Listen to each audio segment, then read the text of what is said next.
So we were talking about how we're all doing, and did you want to start off, Darshan? Yeah, I think we were just reflecting on how we were talking about ourselves and our experience during this lockdown, but also our clients. And I think there's some similar themes actually that run across both.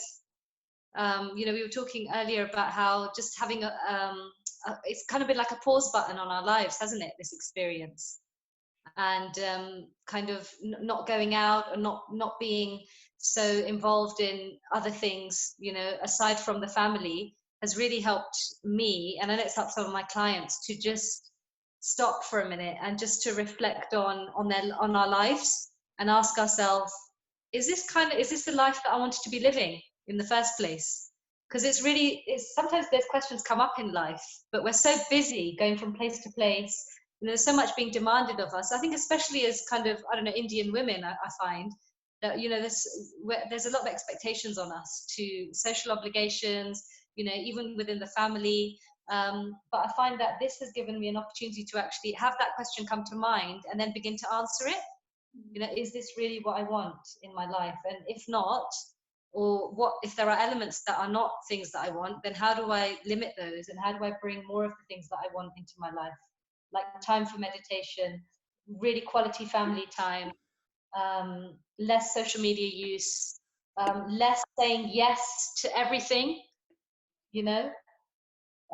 So yeah, I guess that's what I was reflecting on. We were all reflecting on, and then also what I find with some of my clients, which is, although it's challenging, dealing with a new dynamic. Many of my clients have young kids, and they're having to work from home.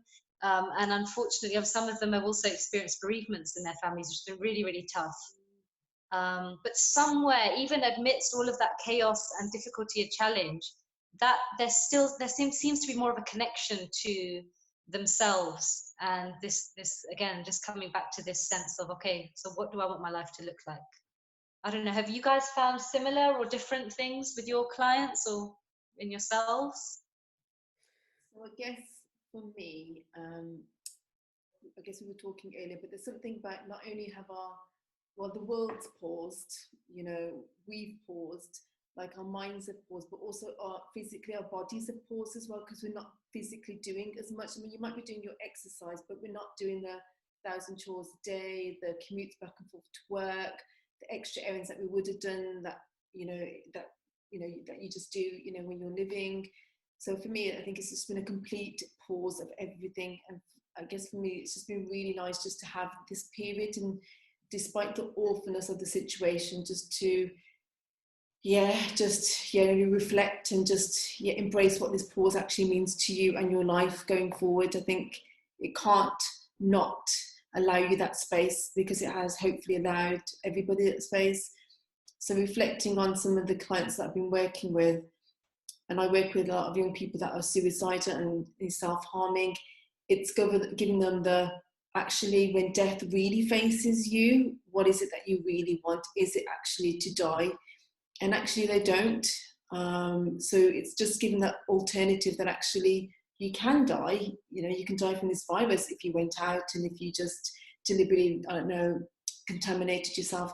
But actually it's giving them a sense of, actually we don't want to. So for me and my clients, it's given us a window of opportunity to work with suicidal ideation and suicidal behaviour, and just offer that glimmer of, actually we can work on this now, because when faced with death and real death, actually you actually want to live, but what does that actually mean? So it's come at a really good point for some of my clients, because actually it's so raw, it's so live, it's constant, it's on your media, it's on your phones, everyone's talking about it, you can visually see it. Even when you go to the supermarket, you've got yellow strips everywhere, everyone's walking around in masks and gloves. So for my clients, I think it's given another opportunity just to reevaluate where they want to be.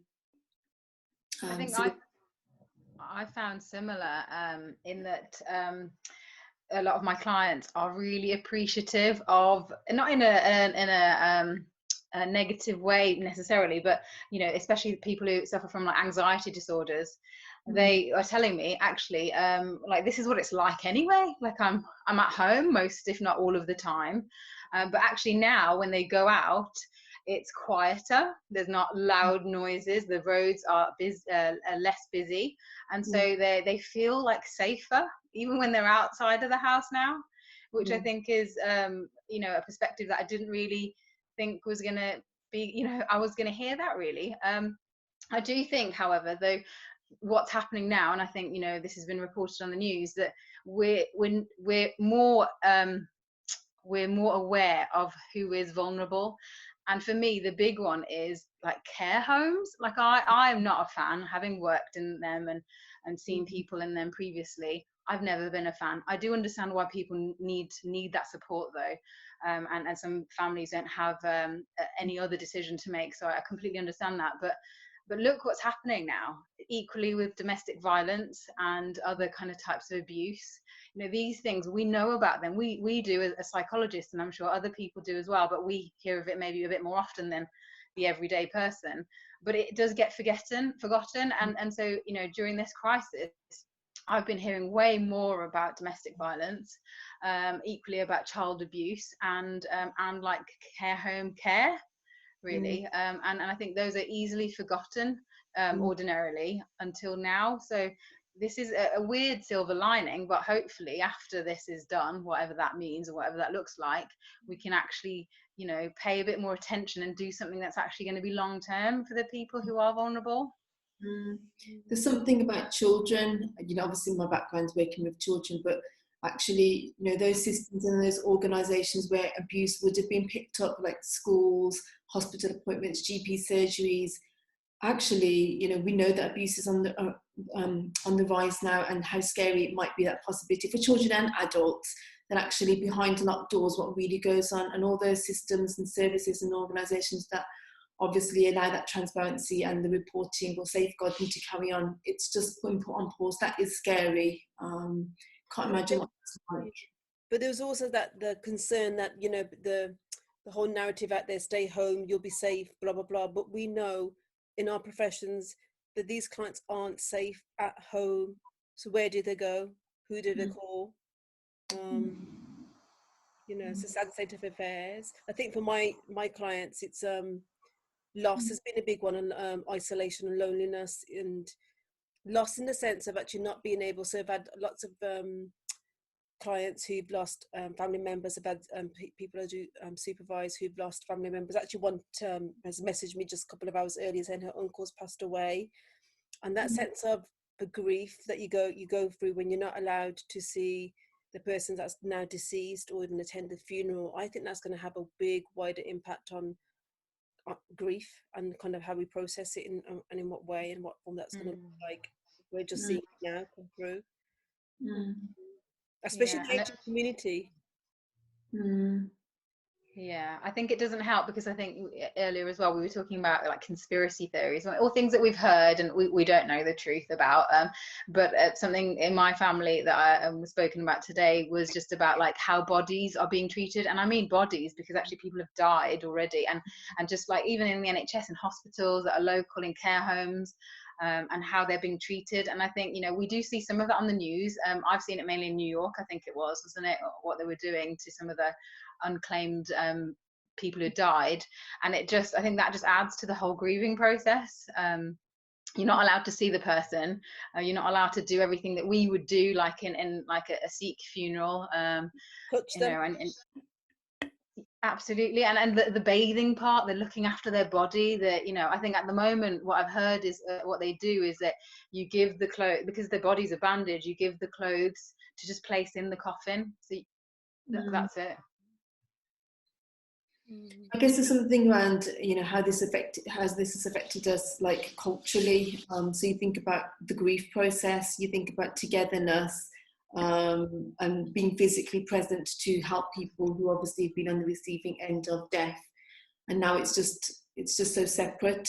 So we've had family members who've gone through deaths, or family members who've died by COVID, and just how different that grief process has been for them, and so lonely and so isolating, and understandably so, just to protect themselves. But I guess all the, you know, the things that we would have wanted to do that you can't do has really impacted on them. So it's a very different, it's like another layer of grief that you sort of can obviously grieve that process when somebody goes away. You go and you know, you see the person, you obviously, you know, buy the clothes, you bathe them, you do the prayers at the Gurdwara and things. And I think those kind of things you can't do, or in a very different way you do it. So there's something around the impact of that. And other communities as well. So I was speaking to some of my friends from other communities, and actually that process is very different. So I've got some friends from the Black population who said actually it's the same for us, that actually we usually have like a whole gathering in a church when somebody's passed away, and now it just seems so isolating and just very different. So yeah. And we know that with grief, you know, there can be like guilt, can't there, that you know, even in an ordinary, like a normal loss, and I think that's just going to be on the increase, because that kind of guilt of not being it, even though, you know, guilt doesn't work in a rational way, of not, you know, not being able to be at that person's side, or not knowing that this is going to happen or anything like that. And actually, you know, we know that that's not rational, but it's something that we feel, and this is just increasing it, because we can't be at someone's side, and we can't be, even when we know they're suffering and they're on a ventilator, say, or they're in hospital. I think the only thing you've got is something like Zoom or Skype. Yeah. Absolutely. Yeah.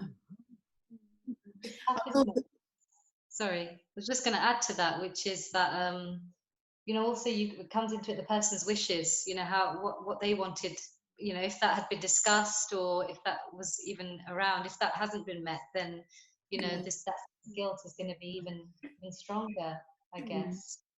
So there you are. You know, the usual way of grieving is to connect with others and to have these rituals. It's been in our culture around, you know, where you connect, people are connecting.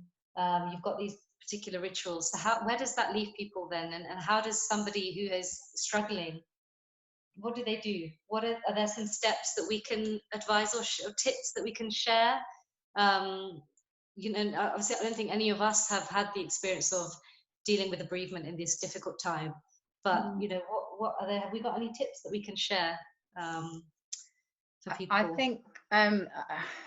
think there's something about like connecting, isn't there? So we would said this before, even if you haven't suffered a bereavement during this time, but even, you know, linking in with your family, being able to do that. And so I think it works the other way though, so that the bereaved person needs more people to connect with them, rather than them being able to pick up the phone necessarily to talk about what they're going through. So I suppose we're generally quite a population that doesn't know what to say, and then doesn't say anything, or you know, just avoids having that kind of conversation with someone about death and how they might be feeling when someone dies. But I think it's about like picking up the phone, knowing actually they need that support, whether it's you're on the phone and it's silent, and you're just repeating like, I'm here for you, you know, if there's anything that you want to say, like, I can't imagine how difficult this must be, but if you need any support, I'm you know, I'm here, regardless of if you don't pick up the phone the first 3 times I call.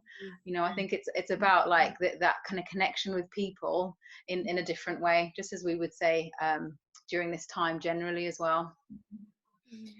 I guess I don't know the answer to this, because I'm not in that situation, but I guess having gone through personal experiences of grief myself, there's also that cultural overload of people as well. So the other dialectic is when you have that cultural overload of people just at your doorstep from 8 in the morning to like 10 in the evening, and the grieving process comes after, you know, after the person's gone, you've had the burial and everything. It's almost a sense of, actually that's when you start to grieve. And I wonder what it might be like now for people, where actually that's real, that actually you are grieving from the start by yourself, because there is nobody there. So that's the other point I was thinking of. I wonder what that feels like for people going through this, if that makes sense. Yeah, I wonder if that would be more appropriate, like, because I've always said, you know, to my parents, like that absource thing that we do, where people inundate you know, you're very hospitable to them. I don't know if I could do it because of the loss I would feel, and that might be quite a selfish point of view, but I think for younger generations, I wonder if, you know, it's different to grieve during this time, whereas for the older generations like my parents, that's really part of what they know of the grieving process, that you do go to someone's house, you do remind them of stories of that person, you do cry together, you do laugh together even. So I think I would find that easier, and this is very theoretical because I haven't lost anyone at this time, but equally I think older generations, I feel like my mum and dad, or older people really would find it more difficult doing this alone.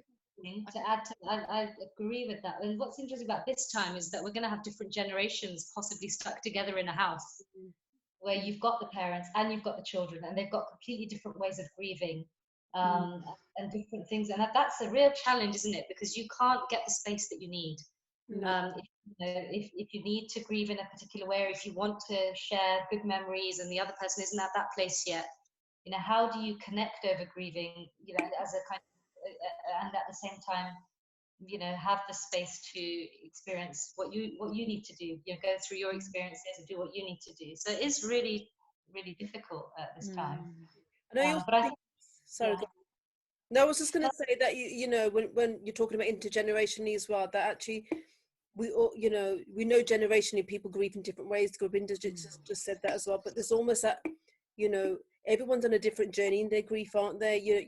I know when I've lost people in my life that it was very different for me as it was with another family member or another family member, and that's okay. But sometimes you expect to there's an expectation that so-and-so's getting on okay, they're back to work now and blah, blah, blah, and they're enjoying life and happy. What about you? And you're just stuck. And it's like, no, they're on their own journey. It's everyone's journey is very, it's unique. It's each to their own. I think it's important to validate that as well and not to compare, because as we're a culture where we like to compare, don't we, with X, Y, and Z next door, X, Y, and Z family or whatever. But it's important that we don't do that. We grieve in different ways. Absolutely. And sorry, go on, Sati. I guess I was just thinking around actually my own experiences, that actually when we had that the cultural overload or the physical overload of people coming around, how that actually can be re-traumatizing. So you're trying to deal with your own grief, but then people think that they're giving you some sort of like support and help by telling you about their grief. So in the end, you're left with a brain of everybody who's died, and it's more tragic. And somebody was really lucky to have lived for 30 years because this poor child that was 5 that died, or somebody just died in their car and had an instant heart attack. So as you guys were talking, I was thinking about actually how I found that so much more difficult, and how this period might be very different for people, generations, communities, families who've obviously had their own grief. I don't know, ways to deal with grief. I don't know. I think for me there's something about that re-trauma that you're just stuck with people's stories day in, day out, and some of the aunties and the bibbies, there can be information diarrhea. They've got no filter, so they might be trying some wise words to obviously support you, but you're just sitting there thinking that's made me feel even more terrible, where you've got guilt and shame, or all the kinds of things that we experience when we obviously go through grief in our community. I wonder if there's an opportunity to establish boundaries. We really struggle to do that because of our culture, because of patriarchy, all these different things. And I wonder whether this is an opportunity for us, if we are living with lots of family members in a situation of grief, or even outside of that, we're kind of, in many cases, people are going to be forced to set boundaries, open up about things they're struggling with, and the need to, have your own personal space and ask for that. That was just And I think that will come in time. I think, whether it's our generation, the generation below, I think in time that will come, that sense of space and not that overload. And it depends, it might not. And I guess it's just trying to understand how different family members go. So, your partner might want everybody there. So everybody knocking on the door, whether Gobinda, somebody like me and you, I hope that's okay to say, we don't need everybody knocking on the door. It's okay. So yeah. I think there's no right or wrong, is there? So I think being in isolation, though, who knows how long that's going to go on for, is that you can't escape it. It's there, and the difference is there. So if you are living in nuclear families with more family members around, then you can't escape the difference. You can't escape how you think you should or other people should grieve. And I think whilst that is definitely going to be difficult, it's possibly also a chance to like you were saying, I suppose, Sati, like to get to know what works for you. And I know it's not the ideal situation, but actually that it is what's happening, whether we like it or not. Yeah. And I guess as you were talking, sorry, going back, that, actually, it's not, it's loss of being, but also the losses that perhaps our parents are experiencing through COVID, the loss of physically seeing, children, grandchildren, the loss of physically going to the Gurdwara, the loss of that, seeing, friends and family at the Gurdwara, the loss of doing seva at the Gurdwara, and just thinking of alternatives that, you can still do seva, it just has to be very different now. So rather than make 150 roti at the Gurdwara, for example, actually you can still do that at home and distribute it out to the street if you wanted to. That's still seva. So I guess I'm just thinking about, I wonder what it's like for the generation above that, who are so used to going to the Gurdwara and just connecting, just as we are connecting perhaps to work and colleagues, and perhaps they've got their own way of connecting. So I guess I'm thinking about another layer of loss as well. Less, in terms of technology, perhaps they're less familiar with it. We can easily connect via social media and all sorts of platforms, but perhaps they're having to become more literate in all of that, which is possibly a good thing, but it's a challenge for those of our elderly people who can't and who are not able to do that. So it sounds a bit doom and gloom, doesn't it? But we've also had lots of like, I've seen lots of things in social media and across the board, that people are doing things like taking up exercise. There was this elderly Sikh gentleman who was on headlines, skipping Sikh, inspiring older generation to take up exercise. So there are some pockets of kind of inspiration around, aren't there, as well? It is, I think, and homemade food, going back to making homemade pizza. We've had a go at spring rolls. What else we made? We made loads of things from scratch, which we've never would have done before. So that's why we'd never find flour at the supermarkets, because I was thinking, what is everyone doing with flour? But we've been resorted to how we used to do way before. Because again, you're like, oh my God, homemade samosa. We used to go to the shops to get those, and now it's just homemade.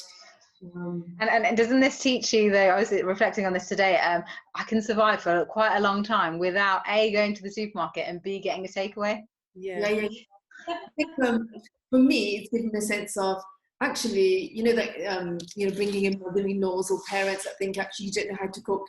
Actually, we do know how to cook.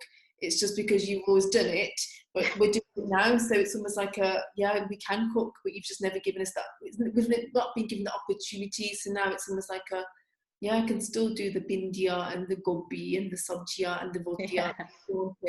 It's not a big deal. There's a part of this. Lessons, Sati, because I'm not as confident as you. I can still do everything, but it's almost like I still can do everything. So yeah. Me and Sati came from the generation. So we'd be classed as, what generation would we be classed as? Third generation?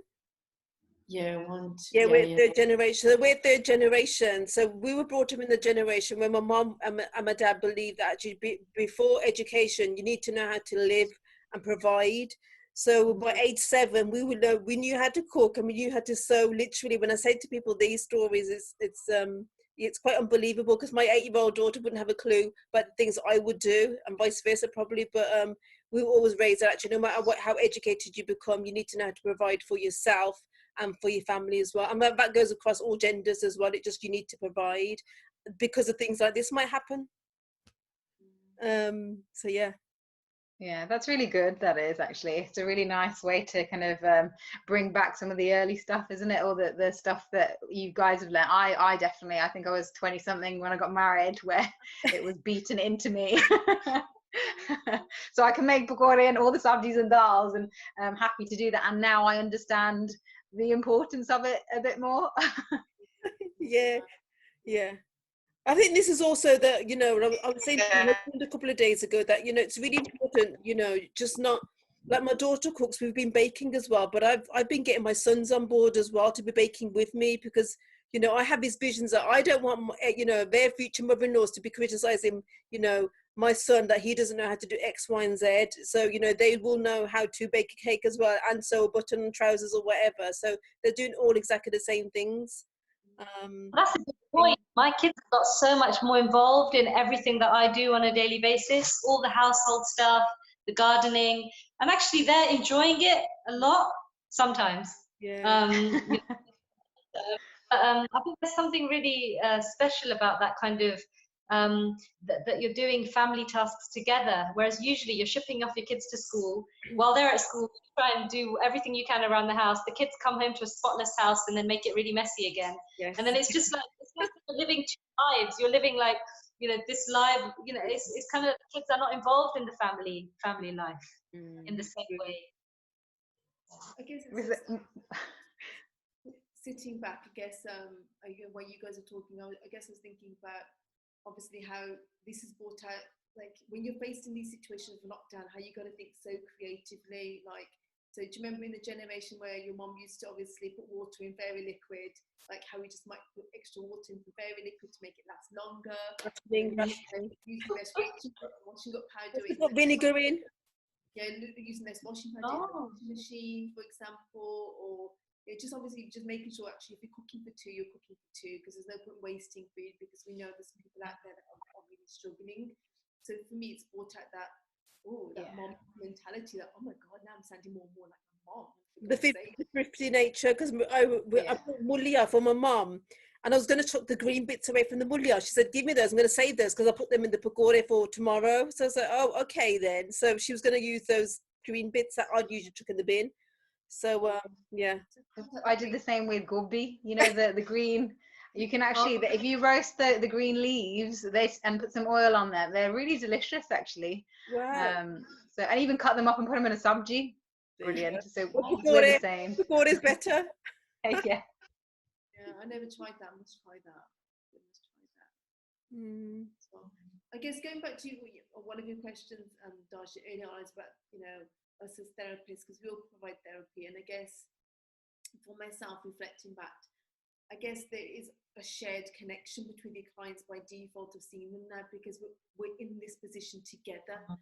So, you know, I think obviously it depends on yourself as well as therapists, but actually that shared, yeah, it is scary. It's really scary. And I'm also anxious. I'm also living with uncertainty. I'm also faced with the same situation as you. So for me, it's brought up that just dropping some of the boundary stuff that we would have had, because we're in it together. If that makes sense. You can make the disclosures of, actually, I'm also scared. You know, I know what that feels like. Yes, it's really difficult to know that you could go to the supermarket and be exposed. Sorry. No. I was just going to say, you know, that I know that we're saying that we're in it together, and of course we're in it together. But there's something about I think it's fair to say that all four of us, we're privileged in some way or form. Like I'm just reminded of what Sati said. My client spoke to me a couple of days ago, and she said, "Oh, we're all in it together." And I said, we are, but I'm a bit more privileged than you, and I have to recognise that actually, you know what, you're still waiting your paycheck to come from the benefits office. I'm not. I'm here at home. I'm not worried about money, financial, or anything like that. But she is. So there's something about validating people's experiences when we're very different as well, when our privilege is very different. You know, I think that's important, because otherwise you take away, because it's not the same for everybody. Faced with the same storm, but we're all in different boats. Yeah. And that's a nice way to understand it, that we're all facing the same storm, but we're all in different boats. So it's just a useful reframe to think about. I guess I was also thinking around resilience and culture and communities. So I do a lot of reflective practice, and there is assumptions at work that, you know, we've read it, we've had this overdose of, you know, what to do, you know, how to help people, you know, instantly help. And I guess there's something about just allowing people space to process, and not going in too soon to help people either. But I guess I do a lot of reflective groups from people from Africa and Nigeria and Jamaica. And there is a sense of, you know, managers who are from different backgrounds saying you need to support them. But it's also, you know, they remind me that actually they've also gone through so much more in life, you know, racism, inequality, struggles, coming over from another country, the whole process of immigration and status, that actually for them, this is just like another thing that they're just doing, but they've gone through so much else. And I think there's something around stories. And so I guess when we were speaking about this earlier, then I was reminded of like my mom thinking, I wonder what it might be like for our parents going through this. But then you're reminded, in my family, for example, that my family obviously had to flee Uganda and had to come over, very early on. They had to ration food. They were in lockdown because of racism. They had to struggle financially. And they coped and they survived. And have faced with this, you can either go down that route of actually it's re-traumatizing, or actually it's just another thing that they're going through. So I don't know whether I'm making sense, but you can have both. You can actually be quite re-traumatizing for like many Indian Punjabi families and other communities as well. But also it could be actually we've gone through so much more as a community, as a generation, as a religion as well. I think it goes back to Sorry. Sorry, no, go on. No, you go. I was just going to say, I feel for me, it goes back to what we were saying earlier about difference, so difference in grieving and loss, and this is still the difference, isn't it? The difference, the way that we are even before this. But I think one thing that's clearer to me is that I never really, maybe appreciated is the wrong word, but maybe recognized even the difference in whether that's staff, friends, clients. I didn't always think about that journey before now. And I think that's so key. And I think, again, it's that silver lining of this whole experience is that we are, I hope, and this will continue, that we appreciate the difference to get to this point right now. Absolutely.